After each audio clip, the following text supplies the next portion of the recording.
22 po. But be ye doers of the word, and not hearers only, deceiving your own selves. Purihin po ang Panginoon sa pagbasa ng kanyang salita. Amen. Mari na po kayo magsiupo.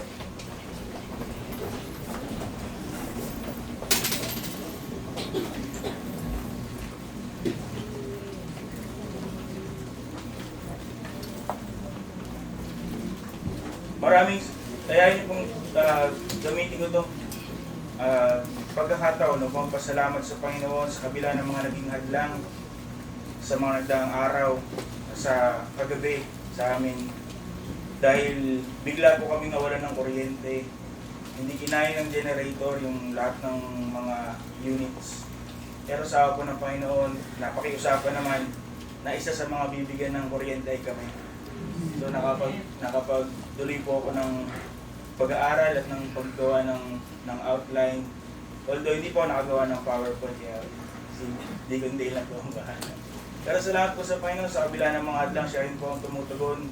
Siya po ang gumagawa ng paraan para mapagtagumpayan ito. Kaya po ang kapatiran po ngayon ay nandito sa kabila ng mga hadlang, sapagkat po tapat ng Panginoon, siya po ang gumawa ng paraan para po tayo mabalik po dito. Amen. Ang ating pong pag-aaral, katulad niya po na sinabi natin kanina, ay titignan po natin mula sa liham ng kapatid na Tiago, ni Santiago. So ngayon po, wala nang problema marahil para sa atin ang kaalaman. Napakadali nang hanapin, saliksikin kung may mga bagay tayong nais malaman. Hindi mo na kailangan pumunta sa mga malalayong libraries o kumausap sa mga eksperto. Every detail, everything that you want to know is just one click away. Kaya nga po pag ginamit natin ng matalino ang internet, may makakita po tayo ng mga podcasts about discussion sa Bible, mga preachings, makakita tayo kahit mga videos ng conferences. Ganyan din po, hindi mo na kailangan ng mga mabibigat na commentary na bubulat-latin mo isa-isa. Halos lahat ng commentary ay available po sa internet. Para bang meron kang isang malaking library sa iyong bulsa. So wala pong problema sa panahon ngayon ang kaalaman. Kung meron tayong hindi nalalaman at patuloy nating hindi malalaman yon, tayo na ang may kasalanan. Napakadali ng pag-aaral ngayon. Hindi mo na kailangan humanap ng Greek scholar, may pag-usap sa kanya para mag-aral ka ng Greek tungkol sa Biblia o kaya na may Hebrew sa Old Testament. Kailangan mo na lang hanapin sa internet. Ngunit, hindi po ang issue dito ay kaalaman. Ang issue, ang nais, bigyan din po ng kapatid na Tiago, ni Brother James, is that he is not measuring maturity batay sa ating kaalaman sa Biblia. He is not measuring maturity by our exposure in the Word. He measure it by obedience. Sa pagsunod, sa pagganap. Sabi po ng kapatid na Santiago, professing believers, kung niyo po napansin, sa verse 1 and 2, hindi kung sino lamang ang kanyang sinulatan. Ngunit ang kanyang sinulatan ay mga the 12 tribes scattered abroad, sabi niya sa verse 1, and sa verse 2, kanyang mga kapatid sa pananampalataya. So ang kanyang kausap ay hindi mga pagano, ang kausap niya ay mga miyembro ng Iglesia ni Cristo. Ngunit ang kanyang tono is not for commendation. Makikita natin there's a hint of rebuke, and this is a command. Ano po ang sabi ni James? Be ye doers. Be ye doers of the word and not hearers only. At yun po ang ating pag-aaralan, tatalakayin sa umagang ito. Tayo bilang mga mananampalataya as we continue in the series of knowing us, the names of us, ating pong pag-aaralan, that we are expected to be doers of the word. Doers of the word. Amen. Isa sa mga delikado, one of the most greatest danger na may experience ng mga Kristiyano ay hindi nga po ignorance ng salita ng Diyos. Hindi pagiging walang alam sa salita ng Diyos, sapagkat katulad nga po ng ating sinabi, napakadali nang magsaliksik tungkol sa kasulatan, tungkol sa salita ng Diyos. Ang problema, katulad ng problema ng mga Kristiyano noong panahon po ng kapatid na Santiago, ganyan din po problema ngayon is the familiarity about the Word of God without obedience. Alam ang salita, ngunit hindi ginagawa. Ito po hindi suggestion. It is a Spirit-inspired command. Sabi po ni John Calvin, it is not enough to have our ears struck with the sound of the Word unless it penetrates into our hearts and shows its efficacy in our lives. Hindi sapat na tayo ay nakakapakinig ng salita ng Diyos. Kailangan itong tumimo sa ating puso, tumagos, bumaon. At hindi lang po yun. Dapat ipakita sa ating buhay ang bisa ng salita ng Diyos. The Word must not merely be an information in the mind. It must transform lives. Hindi lang napakagaling natin sa mga talata. Handa ka sa pakikipagdebate. The real issue is, does the Word of God transform your life? The issue po ay hindi pagkaalam tungkol sa Biblia. The issue is not biblical literacy. The real issue is biblical submission. Para po sa ating unang puntos, notice with me in verse 22 kung paano po sinimulan ng kapatid na Tiago ang talatang ito. We see here a call, a command, panawagan for an active obedience. Sabi niya po, be ye doers of the word. Hindi niya po sinabi, please be doers or consider to be doers. Ito po ay utos. He assumed na ang iglesia po ng panahon na yon ay batak sa salita ng Diyos. They are always hearing the Word of God. They are always being instructed mula sa salita ng Diyos. Sila ay pamilyar sa katotohanan. Ngunit hindi niya po sila pinuri para dito. He puts a pressure on them. Hindi sapat na tayo pumupunta sa linggo at nakikinig ng salita ng Diyos. That's not enough. He does not commend them for what they know. Ano po ang simula ng kapatid na Santiago? He commands them for what they must do. Hindi sapat na nakikinig. Dapat tumutupad. The Word of God is not given upang ating pag-aralan lamang at mamangha sa mga kaganapan sa Biblia. O kaya na may pag-usapan. Ito po'y binigay upang sundin. Ang kasulatan ng Diyos ay binigay upang sundin. The purpose of the Word of God is not to inform, not just to inform. Not just to inform the mind, but to direct the life.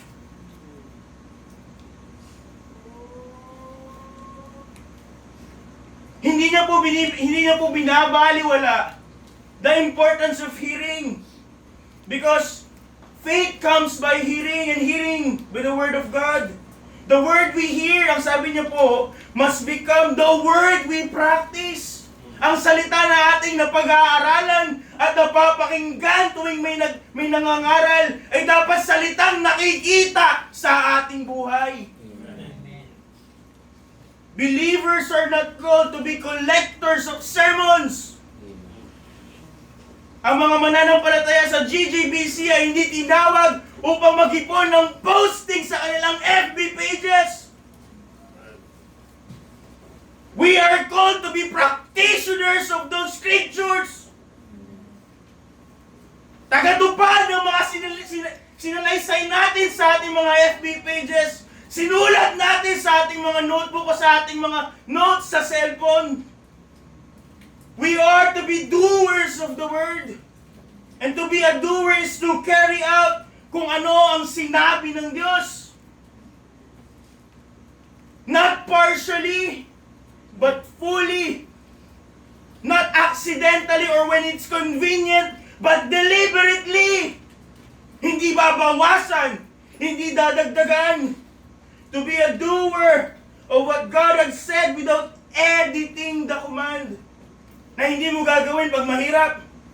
Gagawin mo pagka madali para sa'yo, pag convenient sa'yo.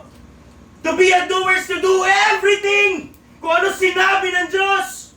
In every detail kung paano niya sinabi itong gawin. Ang Panginoon mismo nagdeklara in Luke 11:28. Luke 11:28. O, dito po sa harap. Sabay-sabay po ang basa. Reading begins. But he said, Ye rather, blessed are they that hear the word of God and heed it. Hindi niya po sinabi, blessed are they that hear the word of God, period. Asan po ang blessing, ang pagpapala? Hindi po sa pag-expose lang sa katotohanan, but in the obedience of truth. Sabi ng Panginoon Jesus, blessed are they that hear the word of God and keep it. Hindi po ito iniingatan lang na parang ilalagay sa baon, bagkus ginagawa. Amen. The blessed man is not the one who has heard the most sermons, but the one who has obeyed what he has heard. Amen. Uulitin ko po, ang pinagpalang tao ay hindi po siya na nakarinig ng maraming sermon, ng maraming pangaral. Ang pinagpalang tao ay siya na sumunod sa kanyang napakinggan.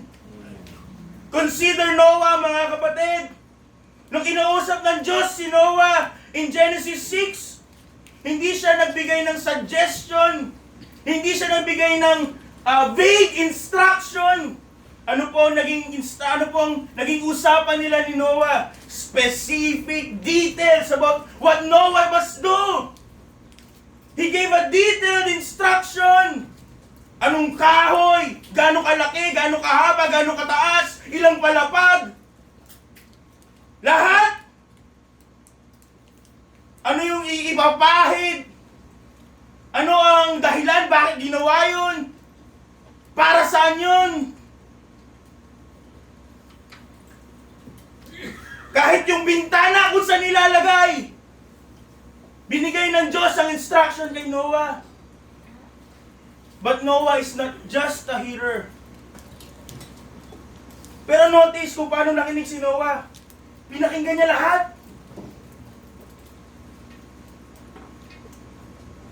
Ano po ang sabi ng Biblia in Genesis 6:22? Nung binigay ng instructions kay Noah, ano po ginawa ni Noah? Basahin niyo po ulit. Ready? Read.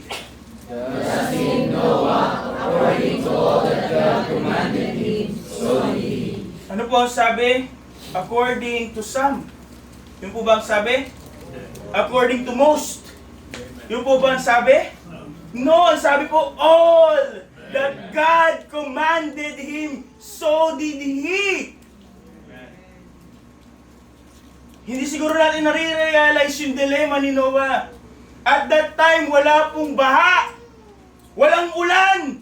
Wala siyang idea kung ano yung sinasabi. Wala siyang experience about what God is telling him what will happen. Yung kanyang pinaghahandaan.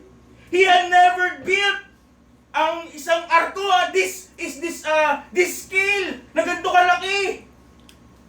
Walang sinabi sa Biblia na siya po ay may architectural mastery or may engineering credentials. Hindi natin masasabi kung meron siya experience ng paggawa ng arko. But one thing is sure, ginawa ni Noah kung ano sinutos ng Diyos sa kanya. Amen. Every detail of it. At paano gagawin ni Noah lahat ng detalye ng inutos ng Diyos? Unang-una, pinakinggan niya yun. Amen. Tinandaan niya yun. Noah did what God had commanded. Noah obeyed. Hindi yung ilan, hindi yung madali, kundi lahat ng instruction ng Diyos, ginawa ni Noah. Noah was a hearer and a doer.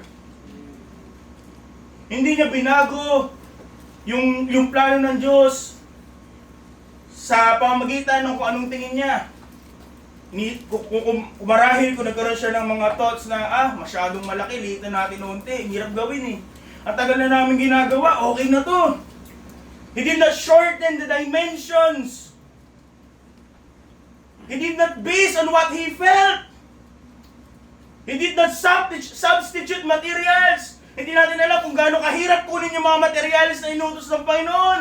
Sa dami na kailangan yung itumbang, putulin na puno para doon. Ngunit ginawa po ni Noah lahat ng utos sa kanya. Amen.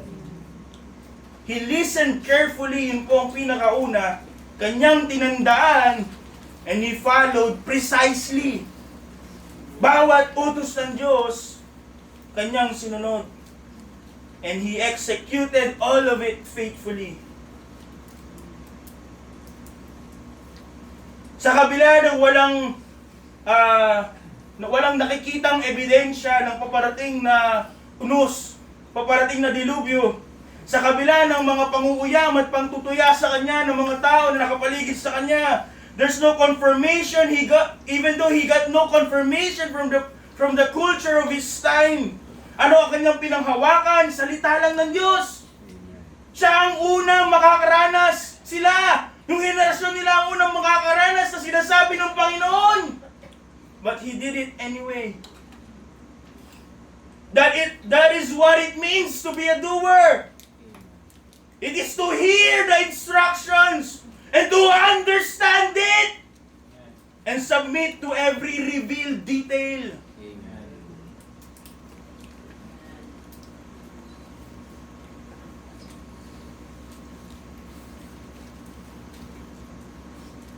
Maliwanag sa Biblia, hindi dapat pababayaan ang pagtitipon. Ngunit mananalahin ka ng trabaho na ilalayo ka sa gawain. Ano yun? You are trying to cherry pick. You are trying to persuade God. Baguhin mo kung ano yung requirement mo. Ngunit hindi po ganun ang expected sa mga mananampalataya. Amen.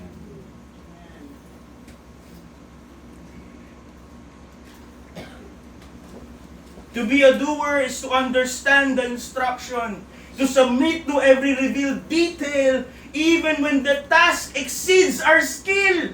Amen. Pag inutusan tayo, pagka binigyan tayo ng ministeryo, hindi to about us, kung anong kaya natin gawin, kundi kung anong kaya gawin ng Diyos sa pamamagitan natin. Amen. Kahit na hindi ito komportable, Amen. kahit na ito'y magiging paraan para tayo ay persecute ng mga tao na malapit sa atin. To be a doer is to do it anyway. Amen. Being a doer ay ang pagpapakita po ng tunay na pananampalataya. Obedience is faith made visible. Sabi po ni Martin Lloyd-Jones, the ultimate test of our profession of faith is the character of life. Ano po ang nagpapatunay ng ating sinasabi, binabanggit na pananampalataya, yung ating buhay. Amen. Hindi yung kaalaman natin about doktrina o yung kagalingan natin sa pakikipagdebate about theologies. Ano po ang sabi ni Martin Lloyd-Jones? The real proof na ikaw ay isang mananampalataya is the character of our obedience. Pagsunod.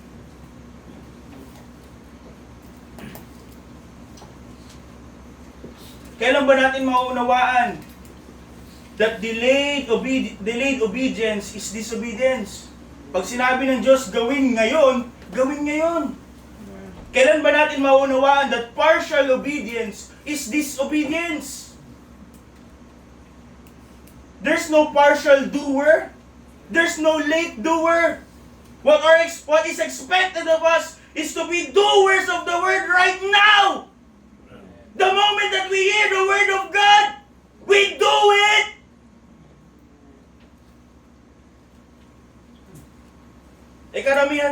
Karamihan ng mga kapatiran, baka maaari nating ihambing kay Haring Saul.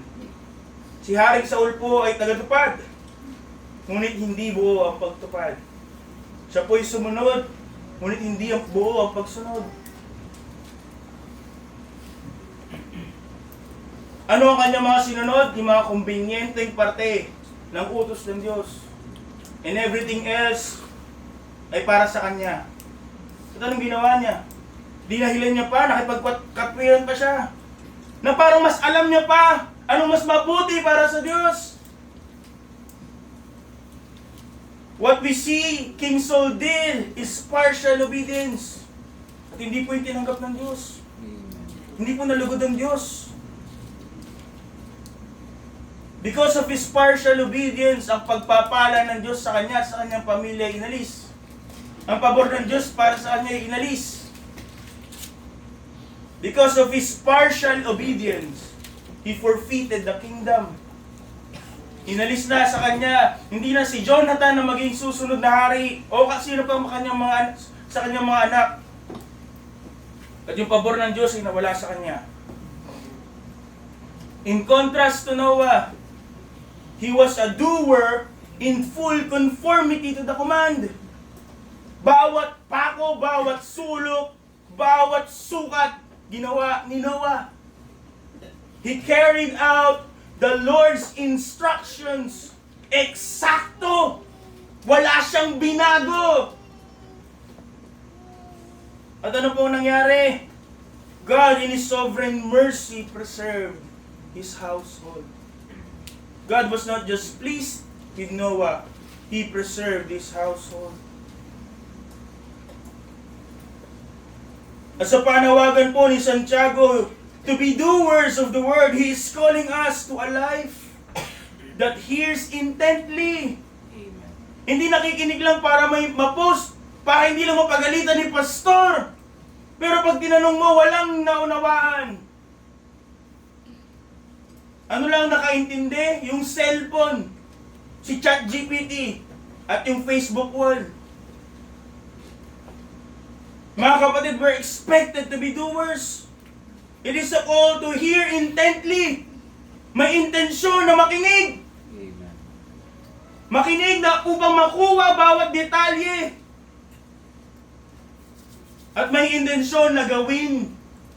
At gawin ng lubusan, gawin ng buo. Sundin ng kumpleto.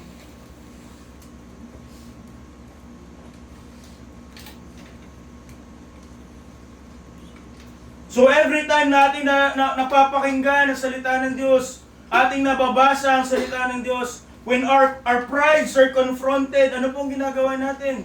Kibit balikat. Hindi lang natin sasabihin na kasalanan ng kayabangan, kasalanan ng kapalaluan, tayo magpapakumbaba. That's what it means to be a doer. You just hindi lang ikaw mag-agree, but you will adjust accordingly.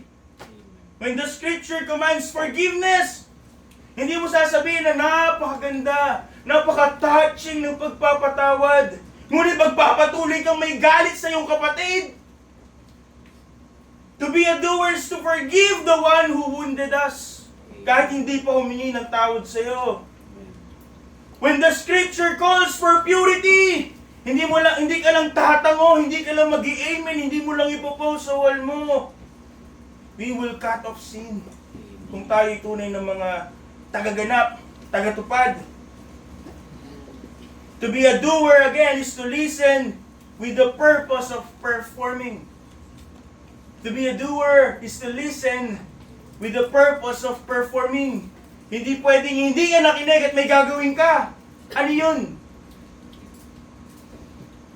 There must be listening, there must be hearing, but the purpose must be to perform it. The goal is not to be inspired, but the goal is to execute kung ano yung ating natutunan. Sabi po ni John Calvin, we cannot receive the Word of God unless we submit ourselves entirely to it. Amen. Isusuko natin ang buong sarili natin dito. Hindi parte, buo. Hindi yung Sunday life mo lang. Amen. Kundi every part, every moment of every day of your life. So we see the call to be doers of the word. Notice with me yung kasunod na parte, the caution. Tayo ay binabalaan about empty hearing. Sabi po ni kapatid na Tiago, be ye doers of the word and not hearers only.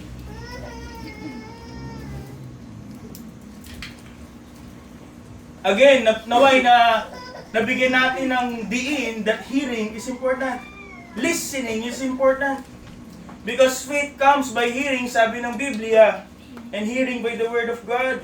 Walang makakapagsabing sumusunod siya kung hindi niya alam kung anong sinusunod niya. Tayo po ay ine-expect to be hearers as well. God calls us to incline our ear and listen with attention, to receive instruction carefully and with understanding. Bawat salita ng Diyos mahalaga. Lahat ng detalye mahalaga.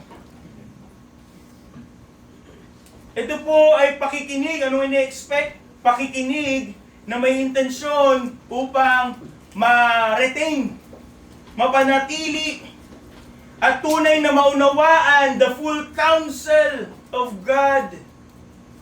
Hindi yung ibang parte lamang. Yung parteng gusto lang natin. Pag hindi komportable, hindi na natin uunawain. We are expected to be a kind of hearer who seeks to retain and grasp the entirety of the counsel of God, of the Word of God. Ngunit kahit ito pong paraan ng pakikinig na ito, ay hindi po sapat. Hindi po ito ang dulo of what is expected of us. Intentional hearing, kahit na pakikinig na nananatili yung mga detalye sa iyong isip, hindi po yun sapat. The intention, the plan, the goal is to be a doer. Hearing alone does not save. Hearing alone does not produce blessing. Ngunit ang tunay, tamang pakikinig ay pintuan po ng blessing to do the destination. At ano po yun? Gawin yung napakinggan. Eh paano pa yung hindi nakikinig? Nagpapanggap na nakikinig. Kung saan ang salita ay pumapasok sa isang tenga, lumalabas sa kabila. Ni hindi naiwan sa gitna. Pagkahaba-haba ng posting, pag tinanong mo, walang natandaan. Walang naunawaan. Sabihin nyo sa akin, pakikinig yun.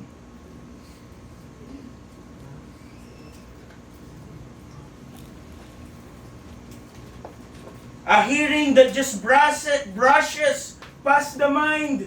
Dumadaan lang sa isip, ngunit hindi nananatili sa puso. Nauunawaan na totoo yun, ngunit hindi pinangahawakan. Yung klaseng pakikinig na yan will not lead to doing. And worse, hindi lang yung tamang pakikinig ay sapat, kailangan gumagawa. Paano pa yung hindi tama yung pakikinig? Paano pa yung hindi nakikinig? Tagabutas lang ng upuan kung paano nga tawagin ng ating pastor. Tapos, tagabutas lang ng silya.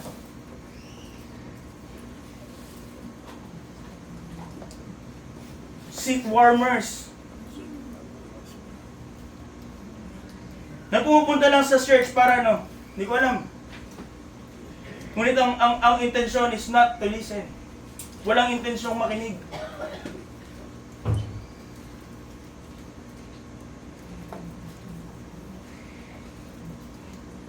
At walang magagawa about pag-upo mo bawat linggo, bawat mga pagkakataong may service kung hindi naman nakikinig?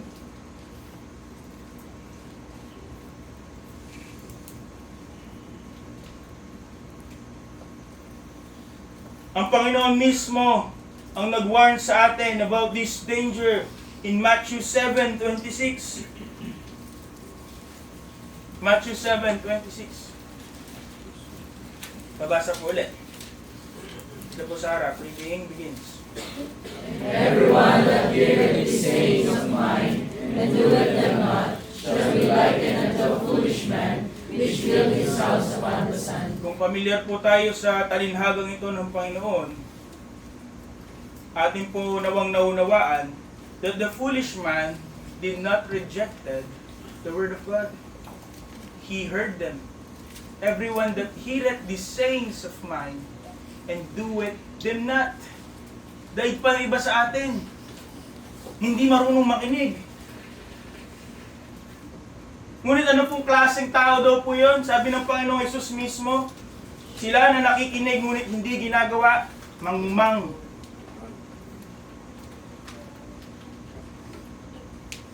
Kahit na gaano pa karami ang awards ng taong yan, sabi ng Panginoong Hesus, mangmang.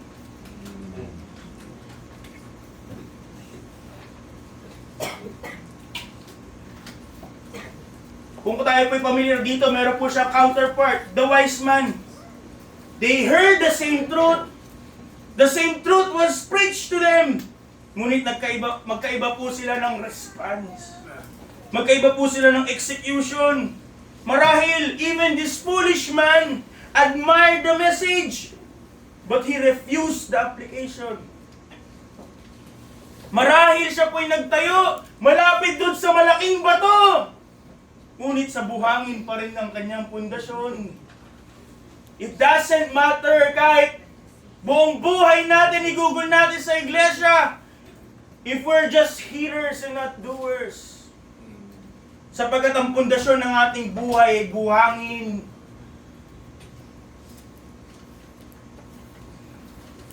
At nung dumating ang pagsubok, dumating ang malakas na bagyo, hindi yung kanyang admiration about the word, hindi yung kanyang napakinggan, na hindi naman niya ginawa, hindi naman tumatak sa puso, ang nagligtas sa kanya.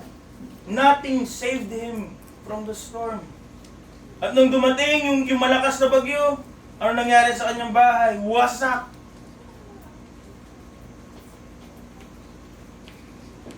Ano sabi po ni Samuel kay Haring Saul? Obedience is better than sacrifice. Narinig ni Saul yung utos ng Diyos. Naunawaan niya anong utos ng Diyos, kaya nga siya nagdahilan eh. And yet, anong ginawa niya? Ginawa niya yung gusto niya. Ilan sa gusto ng Diyos, pero ginawa niya yung gusto niya. He kept what was convenient.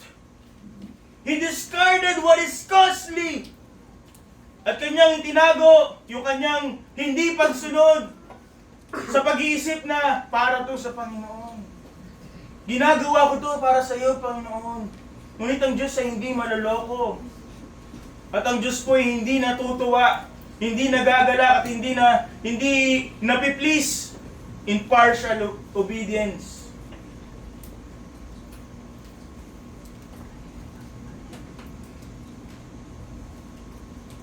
The measure is not just about sacrifice. Hindi po natin sinasabi na hindi dapat nagsasakripisyo, but sacrifice without obedience is nothing.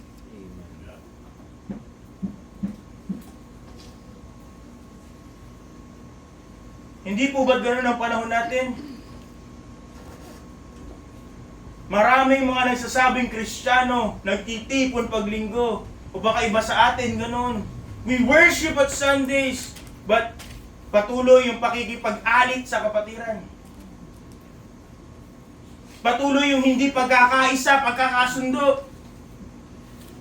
Kakanta ng mga papuri sa Diyos, ngunit may kapaitan sa puso.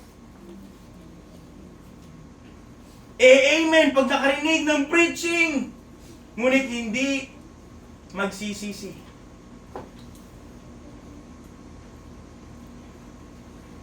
Mga kapatid, hearing without doing is self-destruction.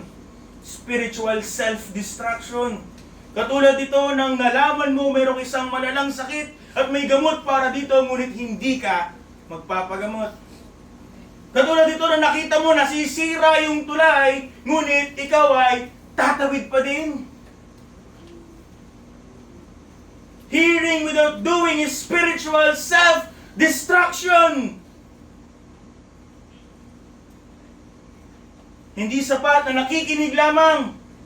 Kailangan nakikinig, ngunit hindi sapat na nakikinig lamang. True hearing must penetrate the heart. Hindi lang dumarating sa isang tenga palabas sa isa, o hindi rin kahit sa isang tenga tumatanim sa isip. Kailangan ito'y tumatanim sa puso. At kung ito ay tumanim sa puso, ang kamay at ang mga paa ay gagalaw.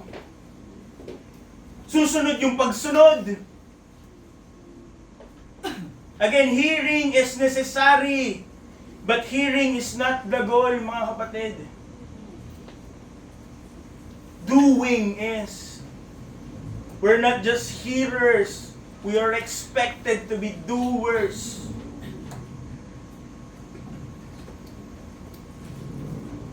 So next, mga kapatid, see the consequence.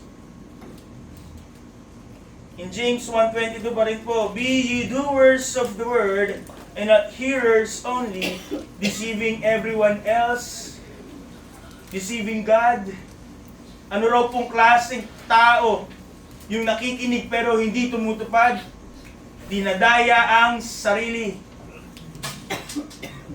Ito po ay hindi isang retorika, hindi isang simbolismo, straight as it is. Ang ibig sabihin ng kapatid na Tiago is what it means. Tao na dinadaya yung kanyang sarili. Tao na nangahawak sa alam niyang hindi totoo. Na kinukumbinsi ang kanyang sarili na pag sinabi kong oo, pag nag-amen ako, pagka pinost ko sa Facebook, pwede na yon, pagsunod na yon. Pero parehas pa rin ang buhay. Hindi magbabago. Ano po tawag doon? Why do we call them, it makes sense why the Lord called them foolish, sapagkat iniisip nilang nadaya nila ang lahat, ngunit ang dinadaya lang nila ay kanilang sarili. Ganun po yung rich young ruler in Mark 10:22.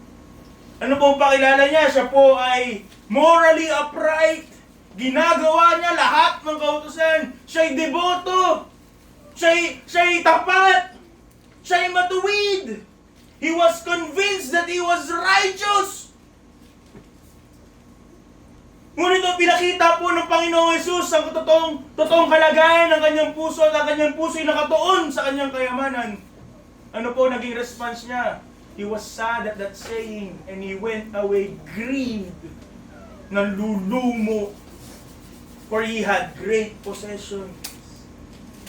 Kumbinsido siya na siya'y matuwid at siya'y kakaluguran ng Panginoong Hesus.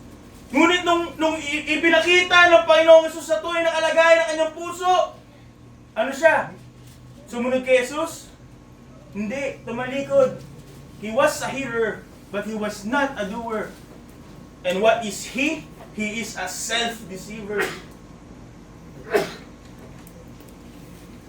Sabi ni Apostol Pablo in Galatians 6:7, be not deceived, God is not mocked.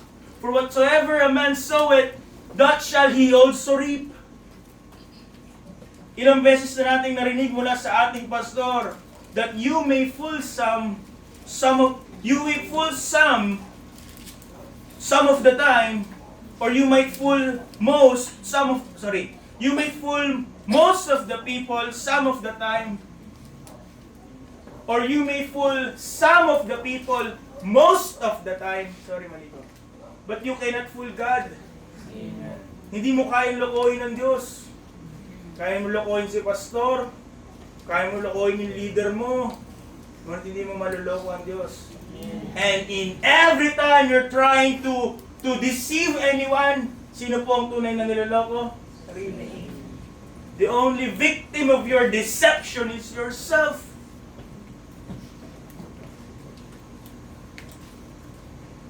Napakalinaw ng larawan na ipinakita ni kapatid Santiago. It is like a man looking in a mirror. Kitang-kita niya yung kanyang sarili. Magulong buhok. Madungis ang itsura. May panis na laway pa. Tagtad ng muta. Tulo ang uhog. Nakita niya kung sino siya. Ngunit anong ginawa niya? Umalis. Walang binago. Ganun pa rin. Anong tawag doon? Niloko ang sarili. Hangal ng niloko ang sarili. Gagawin niyo ba yon? Makikita niyo ang inyong sarili sa harap ng salamin. Marungis. At haharap ka sa tao, gagawin niyo yun? Hindi. Pero ba't ginagawa natin yun sa espiritual na aspeto? Every Sunday, makikita natin, the mirror reveals about us. Kasalanan yun. Hindi tama yun, hindi nakakalugod sa Diyos. Paglabas sa pintuan, balik pa din sa ganun.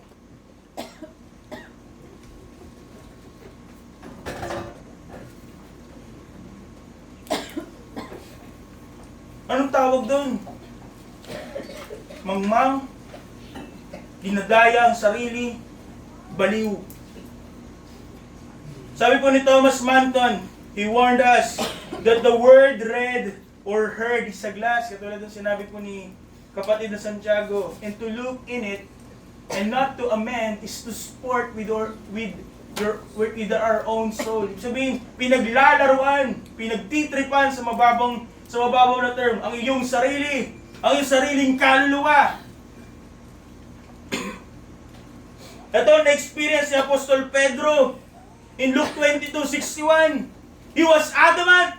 Sinabi ng katotohanan ng verbo, ako'y iyong i-deny 3 times. Humarap siya sa salamin. Sinabi ng Panginoon kung sino siya. At ano siya? Na tila baga kailangan niyang i-impress ang Diyos, i-impress si Kristo, na para sa sabi niya, mali ka, Panginoon. Ito ako. Hindi kita i-deny. Iiwan ka nila, ngunit hindi kita iiwan. And what happened? What the Lord said happened. 3 beses na dininay ni Apostol Pedro ang Panginoong Jesus. At nung tumilak yung manok, nagkatinginan sila ng Panginoon, tinignan siya ng Panginoon, at kanyang naalala ano yung salita ng Diyos na sinabi tungkol sa kalagayan ng kanyang puso. And what happened? He wept bitterly. He finally understood na ang salita ng Diyos ay hindi po potential of who you will be, but it is a mirror of who you are right now. Nang ang Panginoon ay titigan siyang pabalik, kanyang naalala yung mga salita ng Panginoon, at kanyang naunawaan kung sino siya. Siya ay matatakutin, siya ay mayabang, siya ay nakadepende sa kanyang sarili, at siya ay hindi tapat.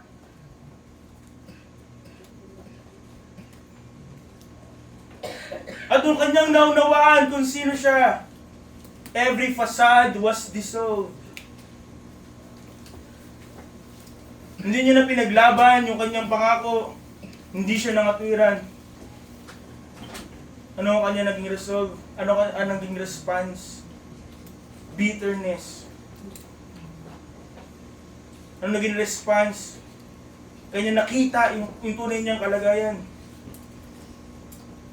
And that gaze on a mirror ay nagpapakita ng gap between profession and possession. Profession and practice. Sa pagtingin sa salamin ng salita ng Diyos, kung atin itong tunay na titingnan, may kita natin ano yung mga bagay na sa bibig lamang, hindi talaga lagay ng ating puso. Sabi ng Apostol Pablo, he would never deny the Lord Jesus, and yet he had.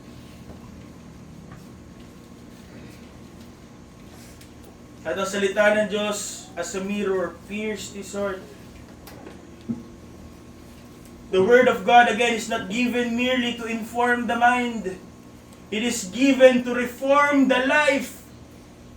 Hindi para magkaroon tayo ng kaalaman, bagkus para baguhin ang buhay.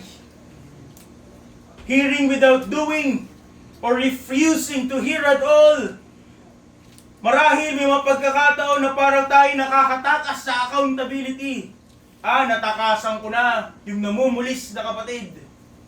Natakasan ko na yung mamagsik na pastor. Kukumbinsihin natin ang ating sarili, natakasan ko na, okay na, tuloy na ako sa dati kong gawa. But God sees. Amen. And God measures by obedience. At kung walang pagsunod sa ating pakikinig, wala tayong dinadaya, hindi si pastor, hindi yung kapatiran na may concern sa atin, kundi hindi ang Diyos, lalo na. Ang tanging nating dinadaya ay ating sarili. We are expected to be a doer, and a doer responds to that mirror. Kung tayo ay mga tagatupad sa pagharap sa salamin ng salita ng Diyos, ipinakita yung ating dungis, ipinakita yung ating kalagayan, hindi tayong aalis ng hindi nababago. And we will let the Word of God penetrate, convict, and move our hands and feet. At kung anong klaseng Kristiyano tayo, anything less than that, ay pandaraya sa sarili, kamangmangan, kahibangan. Finally, mga kapatid,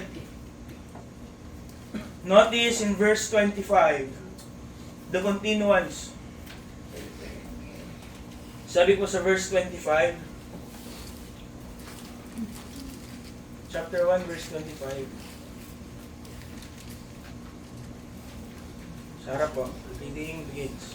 Whoso looketh into the perfect law of liberty, and doeth it therein, he being not a forgetful hearer, but a doer of the word, this man shall be blessed in his deed. Finally, pinakita po sa atin a contrast between the forgetful hearer and a faithful doer. Ang utos po ay hindi occasional obedience. Paminsan-minsan susunod. Ang expected po sa mga tunay na mananampalataya is continual obedience. For whoso looketh into the perfect law of liberty and continueth therein. Papatuloy. Tayo po, bilang mga tunay na mananampalataya, tayo po ba'y mananampalataya? Amen. At kung totoo ang ating sagot, we are expected to be both hearers and doers. Hindi lamang po sa ilang pagkakataon, but rather consistently, faithfully, and without compromise. Ang salita pong lukit ay parang bigla kang naglalakad ka at bigla kang nakakita ng kumikinang sa kalsada at ikaw'y titigil, ikaw ay yuyuko, tititigan mo mabuti, susuriin mong mabuti, piso ba yun? To look at is to stoop down, to peer intently, to examine carefully. Hindi yung casual na nasulyapan lang. It is a reverent, humble, and disciplined attention to the Word of God. Hindi yun nakabasa, sinabi lang yung ChatGPT, okay na, yun na yun. Walang pagbubulay. Hindi nakita mo lang sa internet, okay na yun.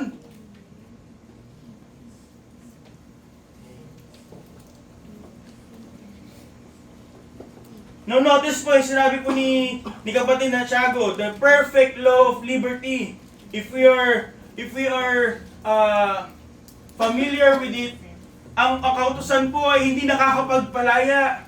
But what is the perfect law of liberty? It is the law fulfilled by Christ. Kung inyong naaalala, hindi po ba ang example po dito ng pastor natin, hindi naman nagbago ang kautusan ng Diyos.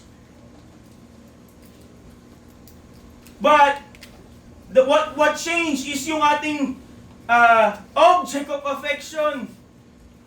Kung yung naalala po yung kwento ng isang babae na nagkaroon siya ng asawa na mahigpit, na binigyan siya ng listahan ng bawat kailangan niyang gawin. At sa kanyang pagsunod sa mga utos sa bawat listahan ng kanyang asawa, bawat pagkakataon siya po'y nabibigatan.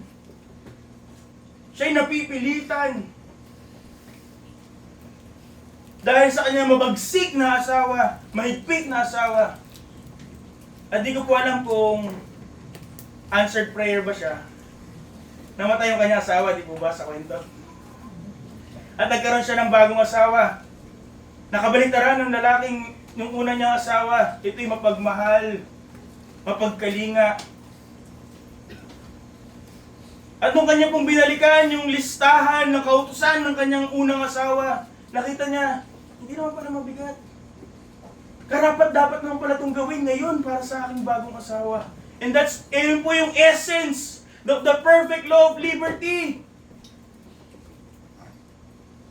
We do it for Christ. Hindi na para tayo maligtas. Hindi na batayan para sa ating kaligtasan. But rather we do it for the one who fulfilled it. Fulfilled it in our place. At hindi na po ito kabigatan.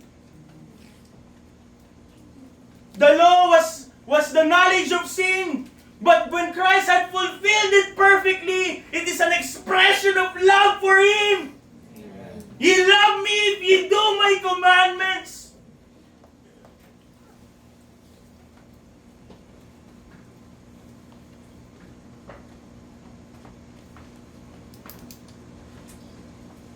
Sinabi po ng Panginoong Yesus in John 8:31 to 32.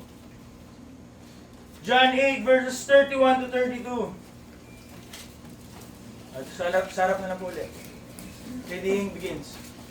Then said Jesus to those Jews which believed on him, If ye continue in my word, then are ye my disciples indeed, and ye shall know the truth, and the truth shall make you free.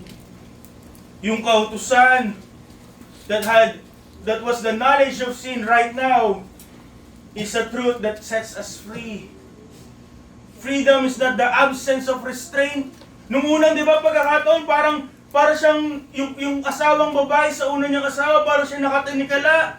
Para siyang alipin ng kanyang unang asawa. But the same things na inutos ng kanyang asawa, she doing it for the loving husband. Hindi na po ito kabigatan, but rather an expression of love.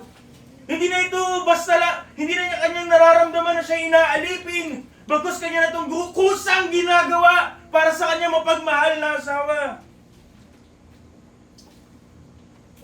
It is the liberty to act rightly, sapagkat Christ has empowered us to obey. Si Joshua po have a similar exhortation sa Joshua 1:8. Joshua 1:8.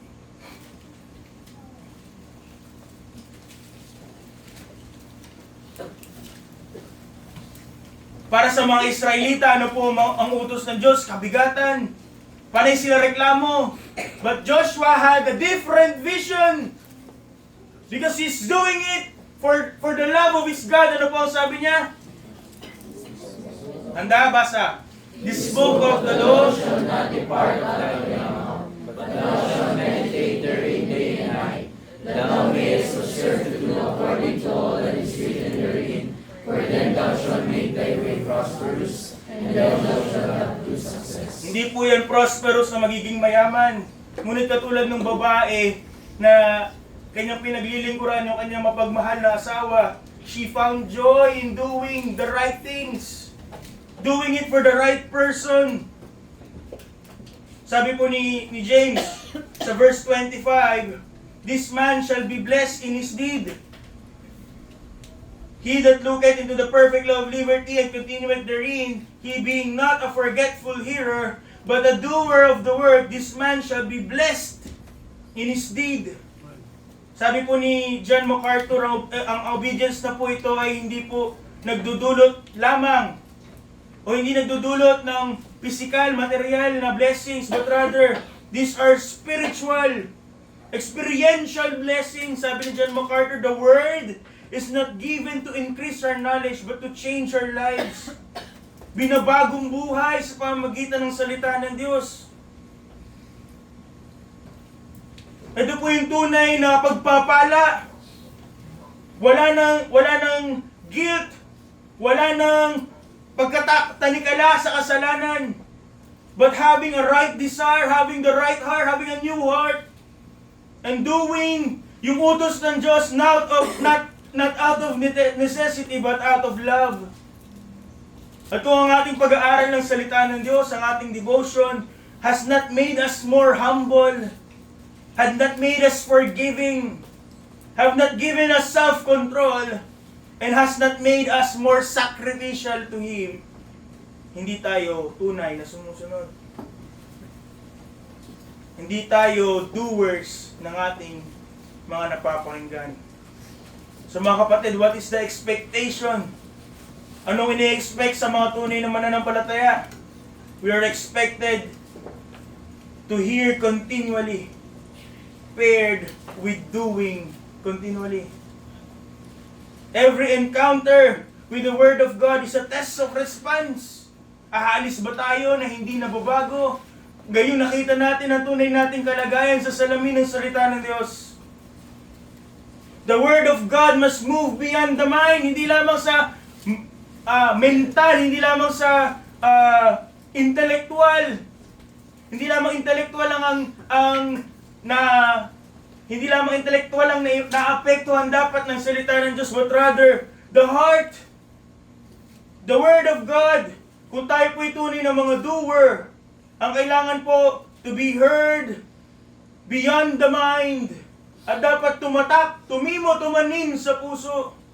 At kung tunay na nasa puso ang salita ng Diyos, ang kamay at ang paa ay gagalaw. Susunod tayo. The blessed life is not theoretical, it is practical. Blessed life, namumuhay na ayon sa kalooban ng Diyos. It is a life lived under God's command, under God's will.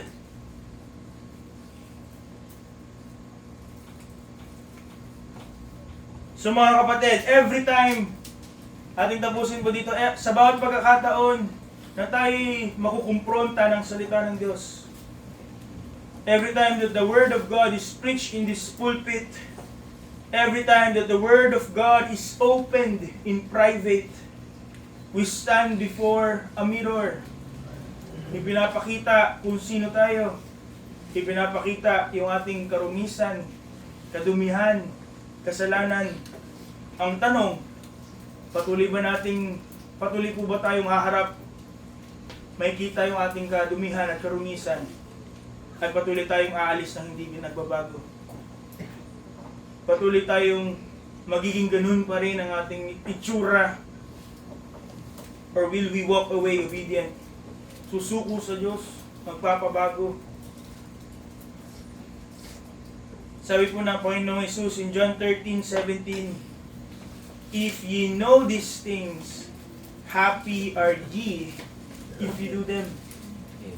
Hindi to kaligayahan mo. This is the real blessed life. Knowledge without obedience, ito po'y pandaraya. Hearing without obedience, nagpapatigas ng puso. But hearing with obedience produces real joy. Tunay na kaligayahan na walang makakaagaw sa iyo, sa atin. Pag tayo sumusunod at tumatalima sa mga salita ng Diyos, sa kautusan ni Kristo, we will find real joy. Kaligayahan na hindi kayang mawala kahit sa pinaka-madilim na parte ng buhay. Pinaka-mabigat na problema.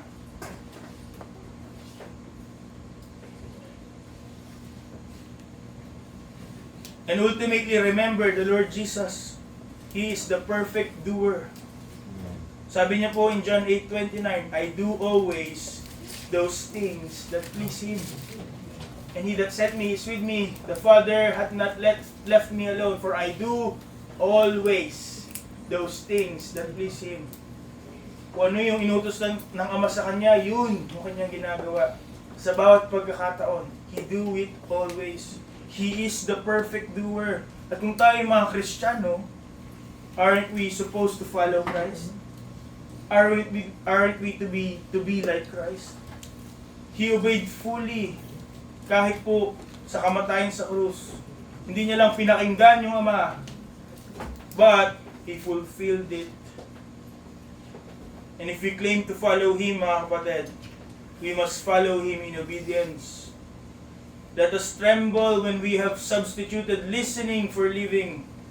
Let us stop collecting sermons and start practicing the Scripture. Amen. For on the last day, hindi po tayo susubukin, we